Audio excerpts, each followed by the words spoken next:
Hello, good afternoon. Welcome to MK Community Support Course. My name is Mohammed. In this short video, I'm going to show you how to fill out an I-864 Affidavit of Support under Section 213A of the Act. So it's basically if you're showing that you're supporting the person or filing an affidavit of support, how do you fill it out? It's quite simple.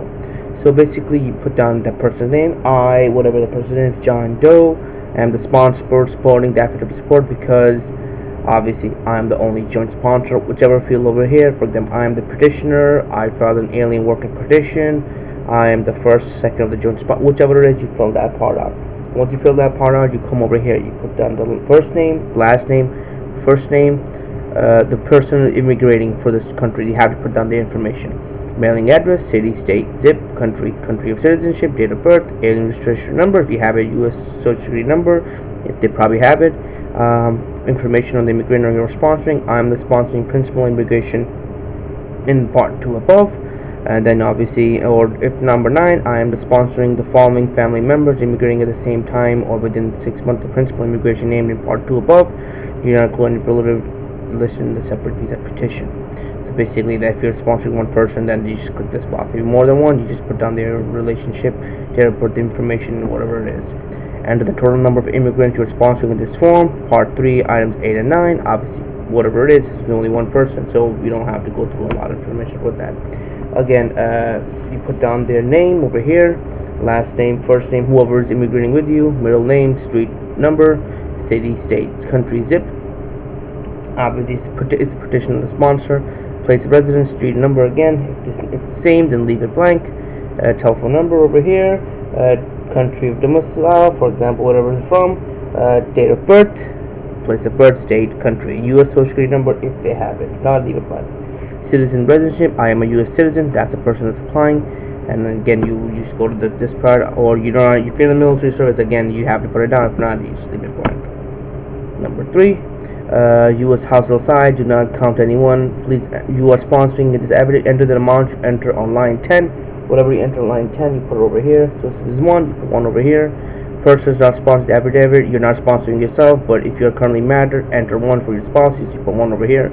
If you have a dependent child, enter the number 1. If you have a dependent 1. If you have any other dependent, enter the number here. If not, you leave it blank. Then again, if you have siblings and adult children, the same principles. It's optional, you don't have to put it down. Add together the line, household sizes, you put that information over here. I am currently, if whatever you are, if you're employed, you put down the employer's name, information over here. If you're self-employed, retired, whatever it is, you put that information down. You put down your annual income as well. So let's say it's $52,000, you put down $52,000 a year. Last year income on line 23 in this form. You basically have your taxes on, you should help you out. So whatever it is, you put down information over here. Income you're using for any other person who are controlling your household. If you have more than one person working with you, that helps you out. That combines your income. Again, total household income, whatever it is, you put down over here. That's everyone included. The person listed above has completed form I-864A. I'm filling along with this form on the form I-864A completed by this person.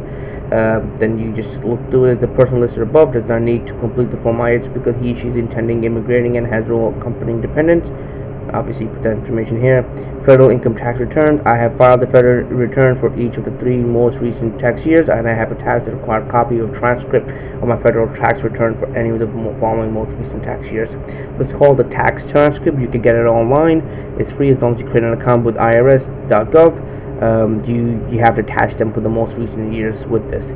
So let's say 2013, 12, 11. That's what you have. You put in total income, and you just put over here.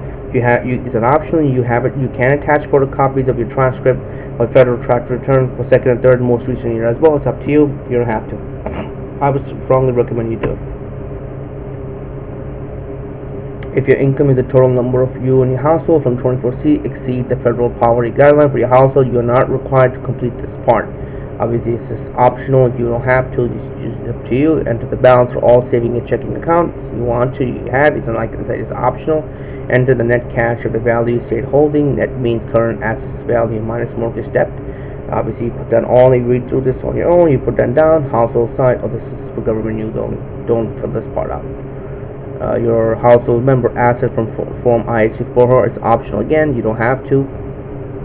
as if the person or principal sponsor immigrant. It's an optional. Again, you don't have to, but if you want to, for example, enter the balance of the sponsor immigrant saving and checking account. Whoever you're sponsoring, you put down their information right over here. Enter the cash value for all sponsored immigrant real estate holding. Again, you don't have to, but it's an option.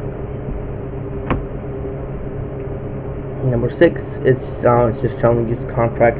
Please note that by signing this form, you agree to assume certain specification obligation under the Immigration Nationality Act and other federal trade law. The following paragraph describes those allegations. Please read the following information carefully before you sign the form I-864A. If you do not understand the obligation, you may wish to consult an attorney or credit representation.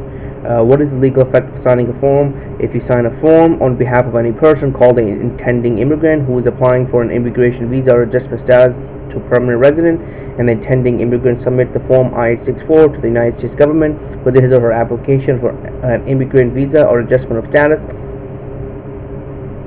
under Section 213 of the Immigration Nationality Act, these actions create a contract between you and the United States government. The intending immigration becomes a permanent resident is the consideration for the contract. Under this contract, you agree that in deciding whether the intending immigration can establish that he or she is not inadmissible in the United States as an alien key to become a public charge. Basically, they're telling you what happens if you sign it, what happens if you don't. For example, this one, you cannot be made to sign a form if you do not want to do so, but if you do not sign the form, the intending immigrant may not be able to become a permanent resident of the United States. What does signing the form requires you to do? If the intending immigrant becomes a permanent resident of the United States based on the form, you have signed then until the obligation under the form I-864 terminate. So basically, the consequences and everything explains to you what's your obligation, what's not. I want you to read through on your own. So the last least, you just sign over here, you print the sponsor's name, and basically you attend to Affidavit of Support. Basically, you're agreeing upon what you agreed upon the, like, say, federal justification of a court that has subject matter jurisdiction lawsuit against me to enforce any obligation to the risk. You have all the factual information, the affidavit of support are true and correct. You have content of the affidavit of support that is signed. Basically, they want to make sure that you're going to be providing this person, you're going to be taking care of this person for such amount of time. That's what this form is about. If you're sponsoring somebody from a different country, obviously they want to know if that's correct and how it works. So basically, that's about it. I just wanted to show you a quick video on how to fill this out. I apologize if I left anything blank. It's hard to explain some of these forms because they're not easy forms to fill out or explaining wise. So always consult a professional. Even if you're planning to do it on your own, you just make sure you read through everything carefully. You don't want to make a mistake and delay the process for the person that you're calling to this country. So thank you again for watching the videos. I hope you guys enjoyed it. If you have any other questions, comment, concern, please comment, like, subscribe to my videos. I'll have more educational informational videos coming up soon. Thank you again, and check out my channel as well. Thank you.